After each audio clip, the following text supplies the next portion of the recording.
Can everyone hear me okay? It's good. It's going to be hard to follow up that one. Ideally, we're going to have the golf course set up for the players. The golf course here is a little bit longer than what we've seen in previous Island games. But we're going to give you a little taste of what they play during the Grand Slam, and as well make it enjoyable, fun, and fair. So don't be intimidated by the numbers that you see on the scorecard, the course book, or the views, because the views here are definitely one of the hardest parts about the golf course. What we're going to do is use crossover tee times for the two practice rounds on the Saturday and Sunday. So we're going to start on Saturday the 13th, practice round Saturday and Sunday, with the event starting Monday, Tuesday, Wednesday, and Thursday. This will allow Friday as the closing ceremonies. We don't have to rush off the golf course to get where the closing parade is going to be, so we'll have that day off. So we'll get everything done first, and you guys can enjoy the island and watch the other events. There was talk in the Isle of Wight 2 years ago about using two golf courses. The other golf course we were going to use was the Mid-Ocean Club on the other end of the island. The reason we stuck to just the Port Royal was that logistically it's a lot easier and works a lot better here. The traffic in the morning, if you haven't heard any of the locals try to get into Hamilton from this end of the island toward the airport takes a long time.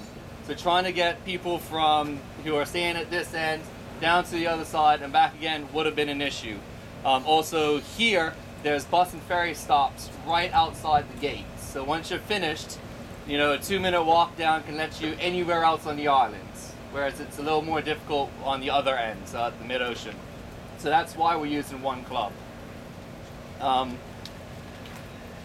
So again, the crossover, we're not going to make a lot of changes. The only change that we've made to the conditions for the island games is that the yardage devices are allowed to be used.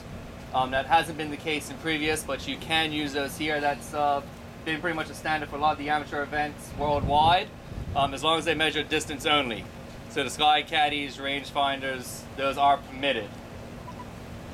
I'm going to leave it open for questions. If any of you have questions, obviously you can see the golf course. If you need a package, or the website for Port Royal. And again, do feel free to call me or shoot me an email. My information is on the Island Games website. Does anyone have any questions, queries, concerns? Yeah. Yes. Yeah, just the last few games, I think we've always used two courses, and I know you just mentioned the reason for just using this one course. Are you confident that the programme could include sufficient time on one course so that there's going to be no hold-ups for the men's and women's competitions? Correct, yes. The golf course is large, has a lot of space on it. Okay.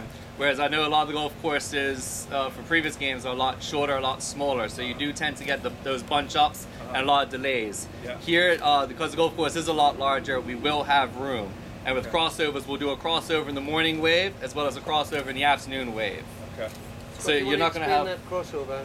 the crossover. If you're not sure of it, it's starting tee times on hole 1 and 10 at the same time. So you'll have a 7 o'clock tee time, 1 and 10, 7, 10, 1 and 10, all the way through till about 9 o'clock. Everyone will then cross over on the golf course. The golf course will be filled with half the field. That will clear the golf course at about 12 o'clock, in which case you can then do it again. 12 o'clock on both tees, 1 and 10, 12, 10, 12, 20, and so on. And because this is a two-loop course, you can do that as opposed to Mid-Ocean, which is an out-back course. Yeah. It would be more difficult. Yeah, correct. Port Royal here, 1 and 10, both come here at the clubhouse. A lot of the other golf courses, Riddles Bay, Mid-Ocean, it's all the way around. So number 10 is at the farthest point from the start. So trying to say, yeah, we've done the timings and all that will work. And tee times throughout the day, so people will be going out after lunch as well. You know, in the middle of the day. I'm just thinking some of our